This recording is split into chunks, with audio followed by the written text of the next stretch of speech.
31. Really? It's like a massive leap. If you've joined us during Blog-vember, which was 3 posts a day, video, podcast, and blog post, we did most days. We did 83% of the day, 75 posts. But if you joined us during that, you're used to the very shortened Gab Jam, and so we did 30 of those, and now we're on the other side. Episode 41. We're on 41. And we opened up with just a little bit of a tribute to Curtis Mayfield, Superfly. That was like one of my favorites kind of growing up. But, I thought I really wanted to be a pimp when I was growing up. I thought Did you even know what a pimp was? I just thought it was a superhero. Okay. That's all it was, So anyway, that was a little bit of tribute to Curtis Mayfield, playing a little bit of Superfly, I never really learned that song as much as it's just baked in my memory. So, it's an E, so you can kind of figure it out. All right, so what are we talking about today? Today first of all, thank you for those of you who joined us during Blog-vember and who stuck with us. Some of you guys were there every day, so we appreciate that. Actually, this episode is one that we've been rattling around talking about for years. Yeah. But I'm going to give credit to Stephanie Belcher, who posted an article online that said, she reposted an article from The Insider called 7 Artists Who Don't Deserve Their 2019 Grammy Nominations. Sorry, was the name of the article. And it's from The Insider. And so our topic is who, quote unquote, deserves to be on the Grammy list. Right. Yeah. Okay. Yeah, that makes sense. Every time I think of Grammys, I always think about that great artist who said, I don't want to be a poet, because I don't want to blow it. I don't care to win awards. Right. And so that's what goes to my mind when I think about that. Just the ultimate rebel. If you guys don't know what that is, that's Prince, DMSR, 1999 album. Yeah, and if you haven't seen our Prince Top 20, make sure you check those episodes out. Right.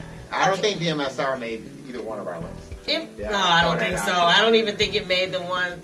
Prince has so many songs. We can't even go down there. But go and check that one out. Check out both videos. Yeah. Really. We'd like to get some feedback on that because we could probably add to that. Yeah, we probably could. Extrapolate on top of that. So it got us thinking. I'm going to warn you in advance. This is one of those rabbit hole topics that leads you into talking about several other things that seem kind of unrelated. But as an artist, if you're an artist and you care about your creativity and your art and your vision and your purpose and your expression, you're going to appreciate this conversation. So, and if you're not, hey, and your culture cruiser, just follow along just for today. Yeah, I think it's something that we probably all think about, whether you're an artist or you're just someone who just enjoys, listening to music. And when we say artist, we're really looking at music specifically for this particular for this particular topic. So I think, wherever it hits you, just because of what this subject represents, I think, everyone is kind of in some way or another affected with an A by this particular topic. 28 days later, right? That's right.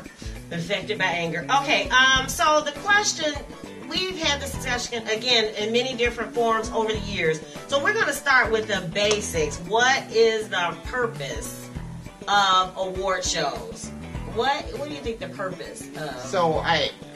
And that's a tough one. So I think if you look at it on the surface, without trying to get too deep, it's a way that the industry, whatever industry it might be, and it could be lawyers, accountants, they all kind of have these awards. Yes, they do. May have. Yes, in a way that you have that particular industry, the best within their industry, recognizing the cream of the cream.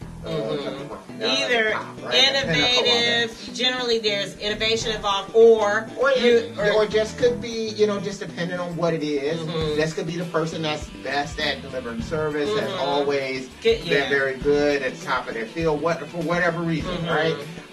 You know, and innovation is definitely it could be an aspect of that. You know, but a lot of times, you know, innovators aren't recognized until it's successful. Yeah, that's true. You know, so the thing is that usually these shows are about the profession recognizing the best within itself, right? So it is the peers of those who are receiving awards saying, hey, you were the best out of all of us in this year. And so that's what makes it special for those who receive it. So on the surface, that's what it's I guess awards, I guess when you think about it. But then there are other awards, you know, like when you get into American Musical Awards and things like that, that isn't necessarily industry recognizing itself, or it could be. I'm just like the Teen Choice Awards for Teen Choice, American American Music, or MTV Videos. I think those are more outside going in. I don't know. I don't know if the American Music Awards works that way anymore. Okay. However, I thought that was kind of the difference between that and the Grammy. No, I think I think it may have started that way, but I'm not sure if it still operates that way. Okay. So again, you know, it just kind of all depends on, you know, who's voting. But I think a lot of times the way it is the industry, and you have the peers within that industry saying, hey, these are the best within our industry. And the thought is that they would know more because they actually engage in work. So whether it's a Heisman Trophy, you know, and they have coaches, they have sports writers, they have people like that who vote on who is the best college football athlete that year, you know, for the Heisman Trophy award. And so that's on the surface what's supposed to be. Okay. At least to me. But then we're gonna kind of compare the Academy Awards to what's the other one, the Golden Globes? Is that the Golden Globes? Did it resonate with the public versus Academy Awards is more the panel that votes, that's the industry insiders. I'm not sure what it is about I just always thought the Golden Globe Awards, if I get it out of my mouth. The Golden Globe Awards were just more casual in the way that it was, in the way that they decide who is going to win or whatever else, whereas the Academy Awards is a little bit more stylish. So. Right, and so with the Academy Awards, we find movies that we, you know, every year we struggle to say, okay, we got to go see these movies because, you know, we've heard of them, but nobody we know probably has even seen them. Right, yeah. And they're these obscure, and they found them at the Cannes, and they found them at Sundance, and they're these odd, you know, little movies. Right, yeah. Whereas Golden Globes are more the things that are mass hits. I still don't know if you would find, like, the Avengers Affinity Wars winning a Golden Globe. Right, yeah. You know, so there's still a certain amount of, especially when it comes to movies, a certain amount of saying what's the best of the year is not necessarily going to be what is the most popular movie of the year. And so there's a certain amount of, you know, we are going to find the thing that we think is actually the best movie and not necessarily the most successful. Then the question becomes, as we're saying, when the peers are voting, what are they using as... What is the criteria? Right, what's the criteria for the peers that are voting? Okay. I mean, because as a peer voting, you know, you could be very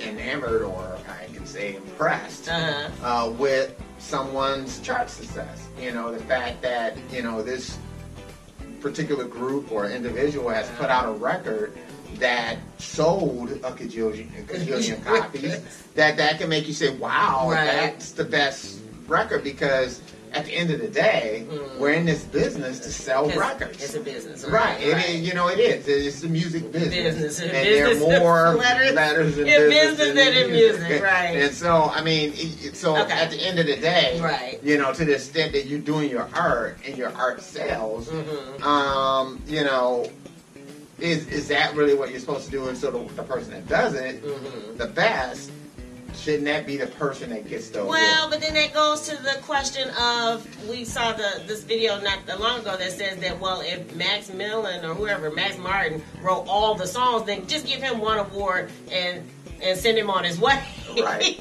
And then let everybody, then you know what I'm saying? If one person is responsible for 70 of the hits that are out and 9 of the 10 songs you hear on the radio, it's really just one person. So, but if that's the truth, then why not do that? I mean, I guess that's just give Max Miller just give Max him, Martin or whatever. Max Martin, give him what he does, or Dr. Luke, right. You know, what he does, but then that wouldn't be every single artist that's doing his song.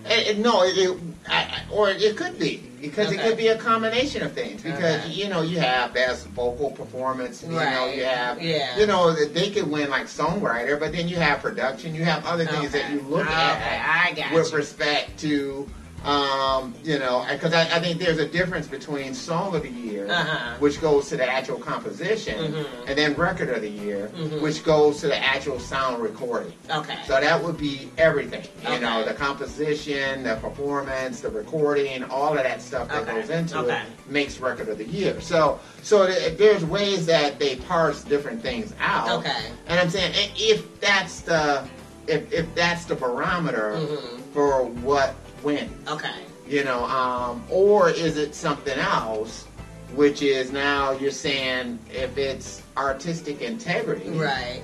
Then, you know, what is that? Right. Now so that goes to our thing about that art is subjective. And you know, the article speaks to this. They spoke to not only the categories, so that will go to the Max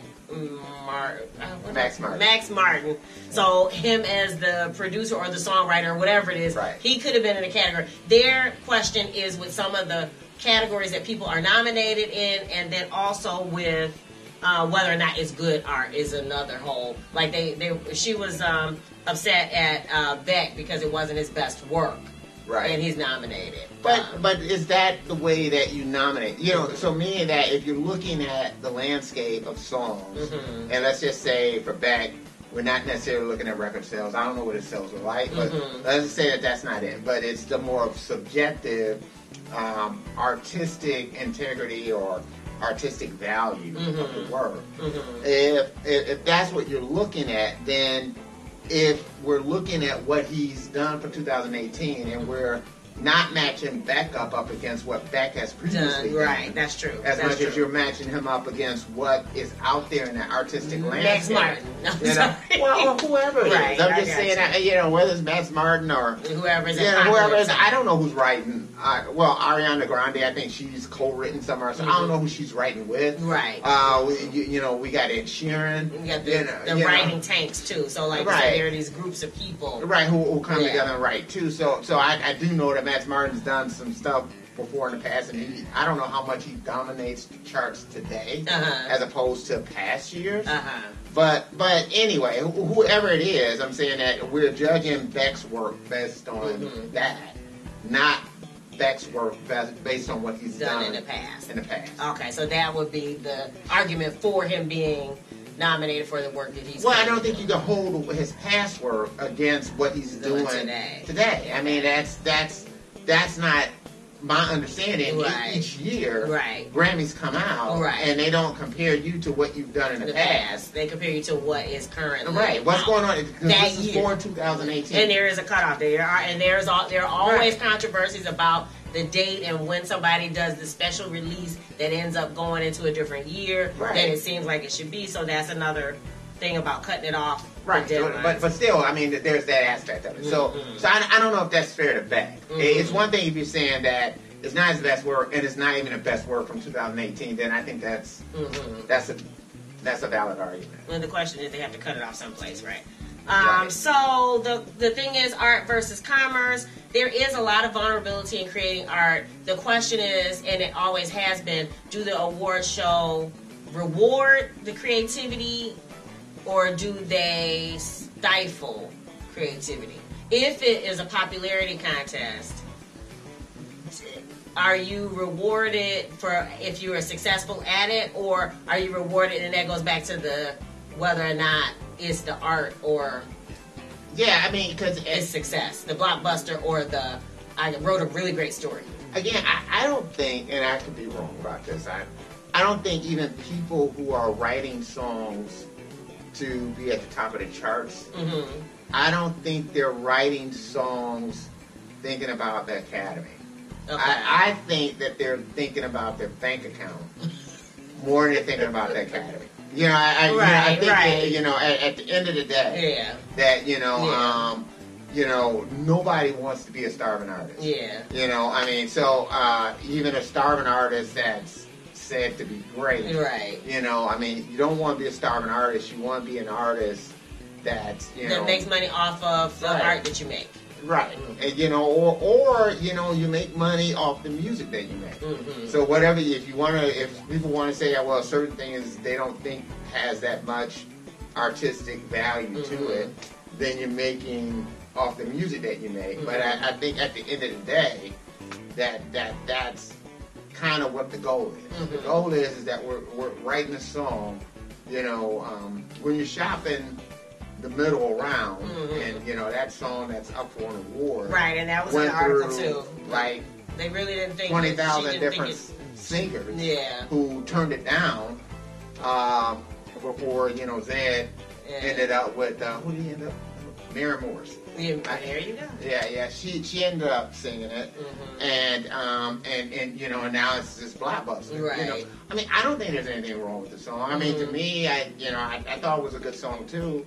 So, I mean, I'll give them credit for that. I mean, it's a good song. It's, you know, and it did really well. So I don't know what the criticism is. I guess for me, looking at the landscape of songs that's out there, it's hard for me to say that there's something that's a better, that's significantly a better pop song than that song for 2018. That's just me. So as long as it's in the right category. But then there was the other question about best new artist. The article criticized Bebe Rexha because they said that she's really been around since 2014 on the radio. With, you know, as a part of all, she's been, you know, I think a co-writer. Her voice is, you know, you knew her before you even heard her single. Right. You know, her record, because she's been at the top of, you know, the charts and top of radio since 2014. So they were saying that the woman was saying that she didn't think she deserved best new artist, and we've heard this before. Yeah, I mean, I think that, you know, we could check this, and I'm pretty sure people are watching this, and you probably... Yeah, you guys are probably better at the fact checking. We're just trying to bring this discussion forward. Right. But I think we've had this with Jody Watley. So Jody Watley was with Shalimar, and then once when she went solo, they looked at her as a new artist. So that all depends on the way the Academy defines a new artist. Right. You know, so, you know, the fact that Bebe Rexha featured on certain things and may have co-written certain things, they may not have seen her as an artist per se until she actually released her solo record. Okay, maybe so. And that's probably why she's, you know, up for best new artist. And I think they expanded the categories too. Okay. I mean, you know, not expanded the categories. They expanded the nominees. Okay. So I think it used to be 5, and I think it's up to 8 now. Oh, okay. For each different category, because the Grammys started to realize that there was issues even for them, making sure that younger people were being represented. Oh yeah, and now we got the geezer in the stage here. Okay. The other thing, the vulnerability in creating art. I guess the big criticism always has been that somehow up and coming artistic, I guess, innovation. I guess back to that innovation idea. Yeah. Should be rewarded more than something that's catchy and that seems like it's trying to be successful.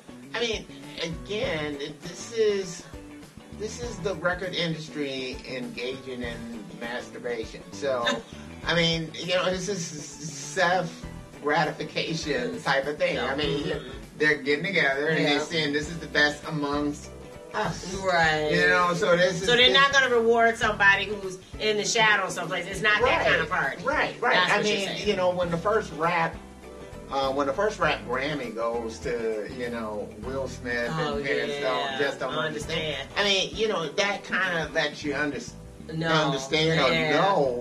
know, after kind 20 of years of rap had been around. Rap had been around. So innovation, again, is one of those type of things. It's a great, different, innovative. Mm-hmm. These are great buzzwords that people like to hear, but people love to avoid. That's the same thing. Like that's been the argument with Cannes and Sundance, is that now the majors are starting to have these independent companies and throw these independent films in the running, and now they're starting to South by Southwest. Yeah, South by Southwest. Coachella. Yeah, I mean, you see it happen all the time. Lollapalooza. Yeah, just all of these type of things. Woodstock. Yeah, I mean, once. That they see it and they see it as something that can make money and all of a sudden they start to recognize it, then it starts to pop up. Mm-hmm. Whereas now, hip hop is so mainstream. Yeah. It's going to be hard to even with hip hop, you're not going to find probably the most innovative hip hop. No. I mean, we saw Tom Morello on a couple of days ago, at a small little club here in Detroit.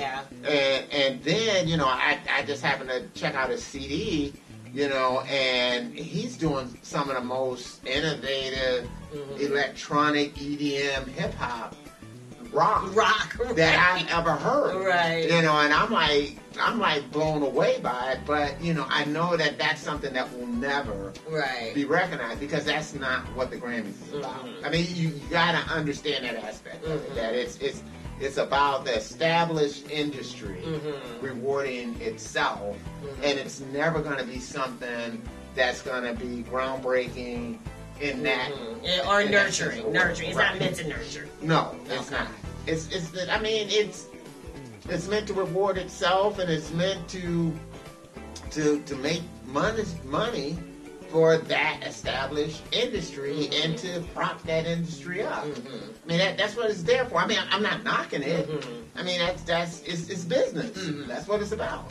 So I guess really this is what I'm kind of getting to, which is kind of a conversation we had with our daughter, which is her favorite new group is Brockhampton, and when you asked her whether or not she thinks Brockhampton should be on the list for Grammys, what did she say?